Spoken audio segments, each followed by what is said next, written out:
Out of Left Field is brought to you in part by Coordinated Health Hazleton Campus. Better together.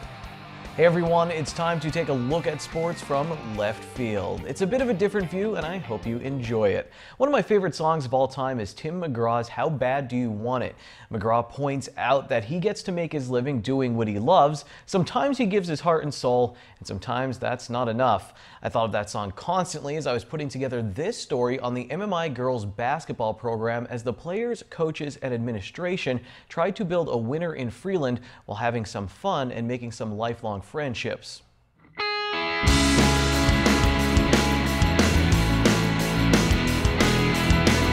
Out of the 7 players on MMI's roster, 2 had varsity experience before the 2015-16 season, Chrislyn Postupak and Maddie Perchak. Their experience makes them leaders by default, but that fact alone is not why MMI should feel good about the students guiding their developing program. Against Lincoln Leadership Academy, MMI was down to 6 girls in uniform. Struggling to find a rhythm in the first quarter, Postupak hit a couple of shots. She carried the Lady Preppers in the first half, and not once did she seem to get frustrated with her younger, less experienced teammates. MMI's team is made up of 2 juniors, 1 sophomore, and 4 freshmen.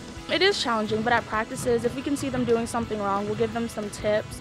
And if we're not even giving them tips, just sometimes we'll just quick when we're having a timeout, we'll just tell them, okay, maybe you should try this, or we could just work with them, and that really helps a lot. And we also try to get some of the younger girls in mid-school, when we practice with them, we also try to give them some tips too, so they're ready for when they come to the varsity team.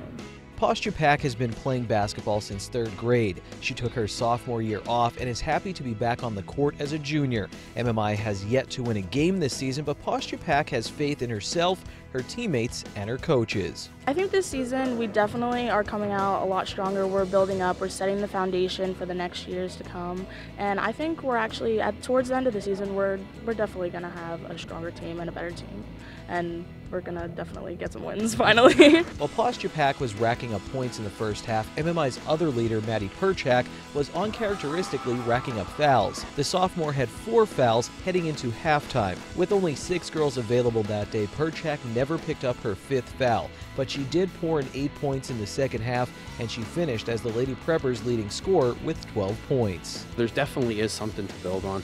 There's a lot of talent. It's hard to hone it. They try to do so much themselves. I rely on Maddie Perchik to handle the ball, to pass the ball, to rebound the ball. She tries to do everything herself just because we are so young. Hopefully, in the next year or so, we can get those younger girls up to speed where they need to be, and she can sit back and just do her thing and score some points for us. The names Chrislyn Postupak and Maddie Perchak may never hang above MMI's gymnasium, but when the girls' basketball program wins their first championship, that team will owe a lot to them and all of the 2015-16 MMI Lady Preppers.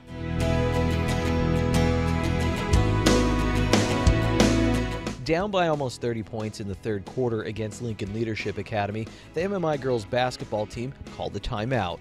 What happened after that tells more about their program than any highlight or final score could right now. 1, 2, 3, yeah. Together they're keeping the MMI girls basketball program going, and together they're trying to pave the way to a future where the Lady Prepper program is feared in the Wyoming Valley Conference. Right now might be hard for those outside of the program to see the future past the bright lights of the scoreboard, but that doesn't matter to this group of Lady Preppers because they're having fun and they believe that they're improving. Just look at the second half of their game against Lincoln Leadership Academy. After scoring just 10 points in the first half, the Lady Preppers didn't just give up. They came out in the second half and upped the pressure on defense and doubled their offensive output. Well, we just set goals for ourselves and goals that we know we could break, and then we'll build up on that. And we set goals in the locker room, and as long as we break those by the end of the game, we know we succeeded even though the scoreboard doesn't look like it.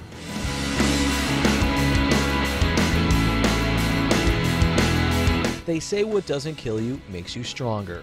MMI's 125-13 loss to Holy Redeemer could have been a death blow to some programs. The headline-grabbing loss could have been the end, but now it could serve as the beginning of MMI's comeback story. I really was proud of the whole team and the way we handled that situation. Obviously, it's unfortunate.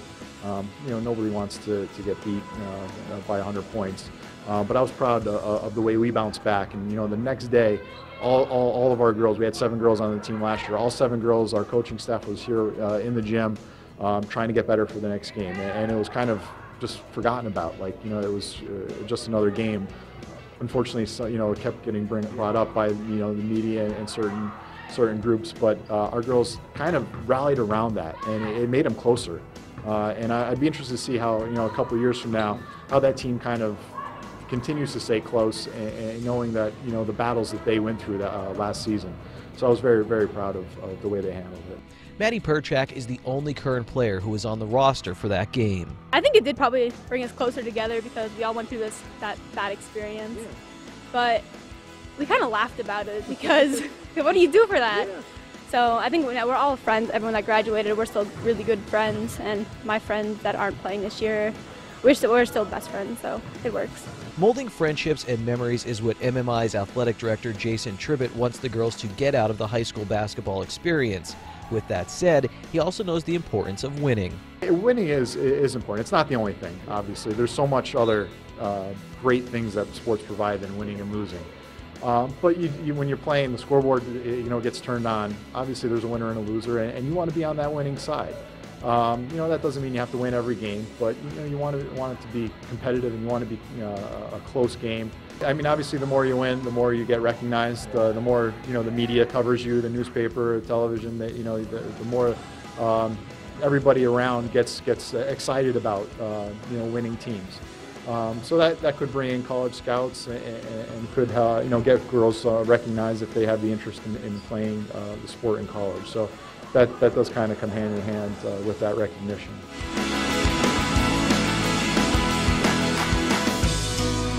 Before the 2015-16 season, RJ Gilgore took over as MMI's head coach. What do you hope to get out of this year?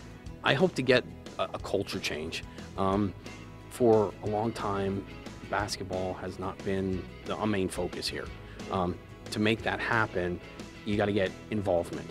Right now we're throwing 12 girls at our junior high level, our mid-school level, keeping them involved, doing little simple things so they have fun. We did a Christmas party, we have pizza parties, we do the things that girls like to do to keep them involved and find the game. What I'd like to get out of this year is them that love the game that I have, that Joe Himes, my assistant coach, that Justine Maggio, my junior high coach has, to share that love of the game with them so we can build on that, to build something for the future. Gilgore made previous stops at North Schuylkill and Monterey area, and he says the keys to success for those programs is having a feeder system for the varsity team, so that's what he's focusing on at MMI. With so much focus on the future at MMI, it's important to make sure we don't forget the present and the 7 teammates, the 7 friends giving it their all every time they step on the court, every time with the odds against them. What do you want them to know about girls basketball? I want them to know that just because we're not winning and we're getting beat by like 20 points, that doesn't mean that we don't play with heart and we really give it our all and we don't quit. So, and I think that's the whole part of a team, and the fact that we all play together and we're just motivated, I think that's just the best part of it. And I think that's what MMI basketball is all about.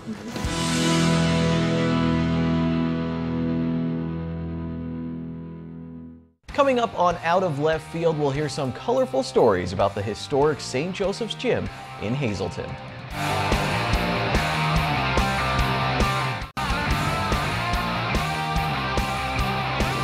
Out of Left Field is brought to you in part by Coordinated Health Hazleton Campus. Better together.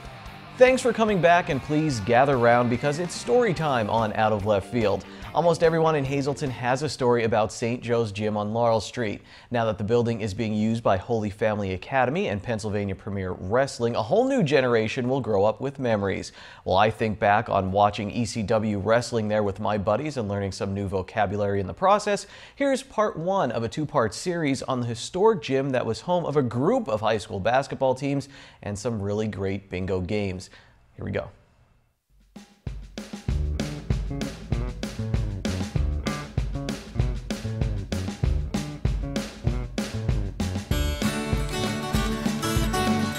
Obviously, the highlight for me, I was in high school at the time, I believe it was 72 or 73, where they had an NBA preseason game. The Boston Celtics, and I mean the Celtics, Dave Cowens, JoJo White, and they were playing the Sixers. First of all, there was no balls that day. The teams came out to warm up, and there was no balls. Janitor wasn't around, so the equipment room was locked. We couldn't get any balls. So here we have the Sixers, a crowd here. So we found some kids in the audience that had balls and bring balls to get signed, and we got them to come down and get balls signed. And so we could use their balls just temporarily till the janitor showed up to get in there to get the balls. And speaking of problems, an all-out brawl between the players started, between Dave Cowens, and we were sitting there as kids. I mean, the Celtics wearing those gorgeous white green uniforms. And then there was a fight during that game, and it was Dave Cowens against Dennis Autry of the Sixers. And during the fight, the bench is empty. There was a big brawl in the center of the floor. And somebody was sitting in the first row or the second row behind the Celtics bench, and they helped themselves to one of John Havlicek's warm jacket, which is the original. So, and how it came into my hands is another story we won't even talk about. That'll be down the line sometime, okay? But boy, high school games, man, oh man. I mean, the triple overtime game with Nanticoke, current Cougar coach Mike Joseph is the hero in that game against Paul Grafovich of Nanticoke, who went to Wichita State. Well, I mean, we played Nanticoke there, and I remember making a basket to put us ahead, and there were about 2,500 people in the gym, and it was like the roof came off there. I was fortunate to be part of a great season 30 years ago.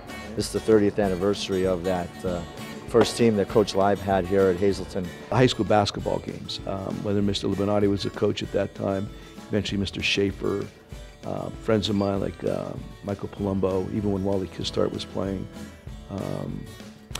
Tony Kinney from Our Lady of Grace.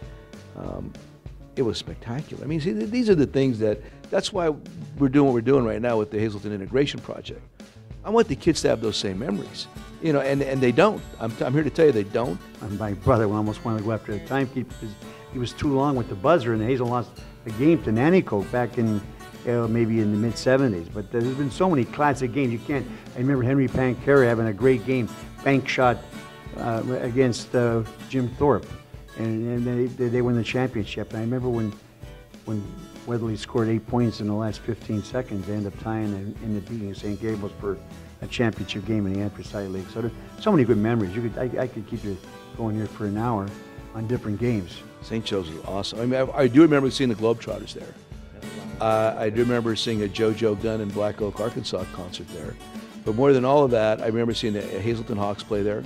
My dad used to take me down there on Sundays, and Teasy and Lennox would sit in front of us and heckle the other team. Teasy was one of our neighbors. He's from Pro Basketball League, played there, you know, and I remember a fight there, a fist fight. You know, Hazleton Hawks would play in Eastern Pro League every Sunday.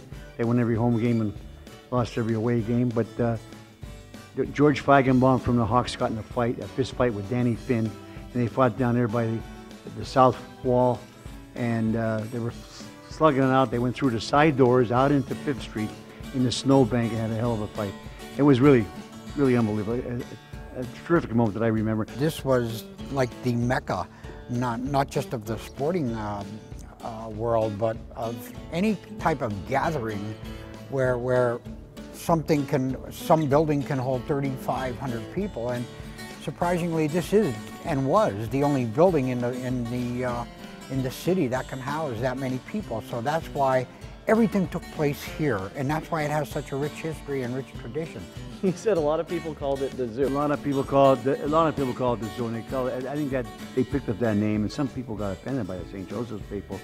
But I remember it was the zoo, and I think that started in the '80s. There were so many games and so many. But I remember when they turned the lights out before the game, and the fan would be on a catwalk with the American flag for the standard or for the national anthem. They played the alma mater, which they don't do now. Nobody knows the alma mater now, because they never play it. And I remember the lights, people could smoke there. Like I said, all the lights were just on the floor. All the lights in the stands were out. I remember the color guard, the band. And there was so much color and so much action. And I remember Joe Barletta when he used to run halfway up the wall, and the crowd would, in the key game, and the crowd would stop, everyone would get silent. He would strut in front of the scorer's table and give the call. And there are moments that will never be forgotten. At least I won't, in my mind. I mean, there used to be, concerts would be here. I remember I couldn't afford the ticket at the time, but I would sit out here on the sidewalk and I listened to Bread. I mean, when they had a concert here, I mean, you could hear them pretty good. You didn't get to see them that much, but it was pretty good. They designed St. Joe's after Rockney Hall in Allentown Central. It's almost an exact replica. So Allentown Central has their Rockney Hall, and Allentown Canaries had the little palestra, and we had our zoo, St. Joe's Gym. It was great, great memories. You're just in awe of the ghosts that you remember being here, and it's pretty neat. It's pretty neat.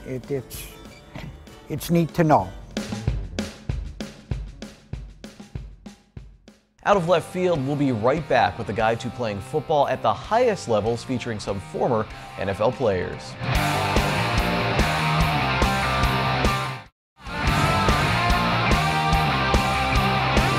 Out of Left Field is brought to you in part by Coordinated Health Hazleton Campus. Better together. Welcome back to Out of Left Field. How do you get to play college football? How can we start turning out more talented football players in Pennsylvania? I have no idea, but 4 former NFL players do, and their work started at the first ever Lamont-wide football camp held in the Hazleton area. Here are some numbers from the National Collegiate Athletic Association's website. In the 2013-14 school year, over 1 million kids played high school football. During that same school year, over 71,000 student athletes were playing college football. So based on these numbers, 6.5% of high school football players will move on to the next level. So how do you catch lightning in a bottle? How much of it is luck, and how much of it is standing out in the storm day after day chasing your dream? That's not thunder, that's the sound of sprinting at the first ever Lamont-wide football camp in the Hazleton area. Ben Baez is a senior wide receiver and defensive back from Edison High School in New Jersey. He made the 110-mile trip to Hazleton, Pennsylvania with some of his coaches for this off-season camp just a few weeks after his season ended. It was a great opportunity for me, for us. He invited us. I said, you know, it's never too late to get better. So I got here, brought them, and about to do some work. Did you ever do winter conditionings before? I mean, in the off season, what were you doing before football season? Before football season, I was just lifting on my own, running, so I was conditioned. All right, so not a lot of drills, nothing specifically like this? No, nothing specifically, no. Yeah, the same thing in this area. There's not a lot there. Is there a lot offered out there? Because there's not a lot in this area like that. Nah, out there, nah, not that much. What do you? I mean, are you looking to get recruited? Do you want to play college football? I mean, what's the ultimate goal? I'd like to play college football. You know, make my family proud playing college, get a degree. If this was an 80s movie, we toss in a little montage here.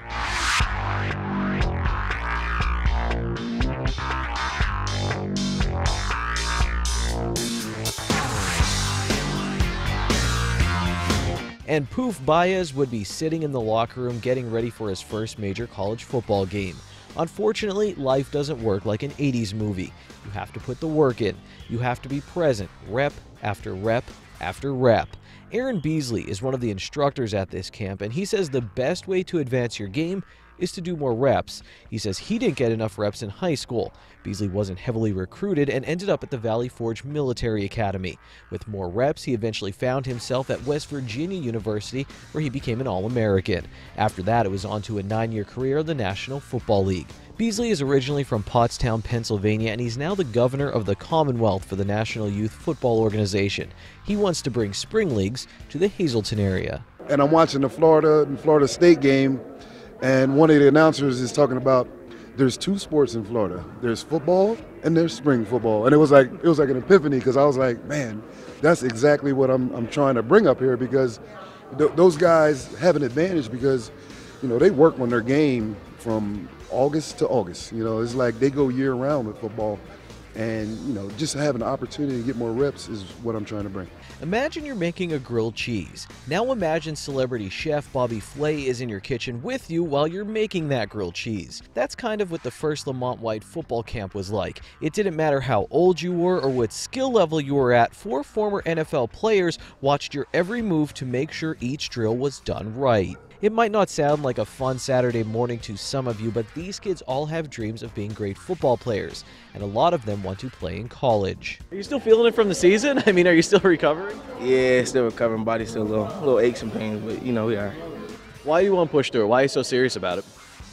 Got to get better. No more like nothing else on my mind, but you gotta get better. That's it. For Lance Rice, a junior at Edison High School, football may have come easy to him when he was just a kid, but now it's a battle on the field for wins and attention from colleges.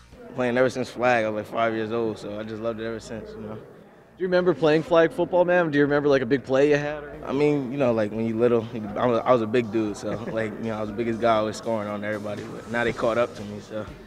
Ever scored now from your DN position? Nah, I caught a pick this year. I caught an interception. Craig Taylor was a running back for the Cincinnati Bengals in the late 80s and early 90s. Now he's coaching at his alma mater in New Jersey at Linden High School. I like being around kids that are enthused and have goals that want to accomplish things. You know, so when you deal with kids with football, you know, they all want to, everybody dreams about going to the NFL and playing college football. So that's where it starts at. It starts at this age, just like it started with me. When I was 10, that was the first time I played football. Got to play with the Pop Warner, so it really helped me out and started me on my way, on my path to the NFL. Reggie Beard signed with the Dallas Cowboys out of college, and now he coaches with Lamont White at Edison High School. He's the one who decided if the athletes had to do a drill over again at the camp to get it right. So it's safe to say he gets the importance of reps, but he doesn't think kids need to stick to just one sport. You know, football and basketball and baseball now has become a year-round sport. It's not like it used to be, you know, in football season, then basketball season comes, you play basketball. A lot of these kids want to be specialized and work all year round in their craft. For me, I still think it's really healthy to play all three sports because one sport can help another sport. In this day and age of specialty sports, it's important for you to get somebody or get some people around you that really know what they're doing to help you get to that next level. And they also have to be able to help you. I go back again. They also have to be able to help you academically, because if you put all your eggs in the athletic part and neglect the academic part, then it's just going to make your journey a lot longer. Yes, academics. You can attend all the camps you want, but if you don't have the grades, you won't be playing college football. Again, life isn't like an 80s movie. With his academic work ethic, Ferris Bueller would never be able to play major college football. The first thing they got to do is which most of them don't want to do, is the academic part. Because if you don't have your academics, you can't play. There's no gray area in college athletics. Either you qualify or you don't. So the football part of it takes care of itself. It's the academics that the kids have a problem with. You know, I also have a training spot in Jersey, and you know, I have a pretty big stable of kids, and matter of fact, all those kids that come to train with us want to play at the next level. So in order to be, you know, in our crew, you have to be academically sound. And my thing is, you know, it's a very small percentage of guys who make it in the NFL, but you know, if you get your degree, then what we've done is well worth it. You know, I had a kid that went to Wagner, and his ambition was to play pro football, but he wound up getting his master's, and he opted out of not playing football, so now he's working in Princeton. So as long as you go, my goal is to get you to play another 4 years of football for free, hopefully, and get your degree. You know, going to the NFL for me is a bonus. But if you get your degree, then you can go out and be a productive member of our society and then pass down what you've learned to somebody else. Ibrahim Masad has been training with Beard for 2 years now. He's a 19-year-old quarterback who had interest from a few schools, including Villanova, coming out of high school. The only problem was he didn't have the grades. He still has the dream of playing college football and has some insight for younger players with the same aspirations. It's also hard, but there's also a lot of distractions because, like, the people you hang with, your friends, a lot of stuff going on. But you always got to know, like, distractions are going to always be there for the future. Football's not going to always be there. Education's not going to always be there. So you got to get your priorities straight and get everything done. Kevin Wyatt Jr. echoed those comments. He's from the Pittsburgh area and played in high school for the powerhouse program Penn Hills. He also had some academic issues and is currently working on his game with Beard with the dream of one day playing major college football. A lot of these athletes are different ages and at different levels, but they share a common dream: to be dominant on the football field. They're all getting their reps in, but there is something else that they're going to need: mental strength, a confidence that helps them never give up. Coach Reg, he taught me a lot, actually. The main thing I could say is if you have one goal, he said no matter what anybody tells you, they can't knock you off track as long as that's burned like deep back in your mind, you got to go for it. You know what I mean? Nobody else can stop you. They can't tell you anything. So don't let anyone tell you that you won't be carried off the field by your teammates, just like a scene out of a movie made during any decade. Next time on Out of Left Field, we'll have Tales from St. Joe's Gym Part 2, and it's all about the success of a basketball team that used to play there, the former St. Gabriel's High School. Until then, take it easy, friends.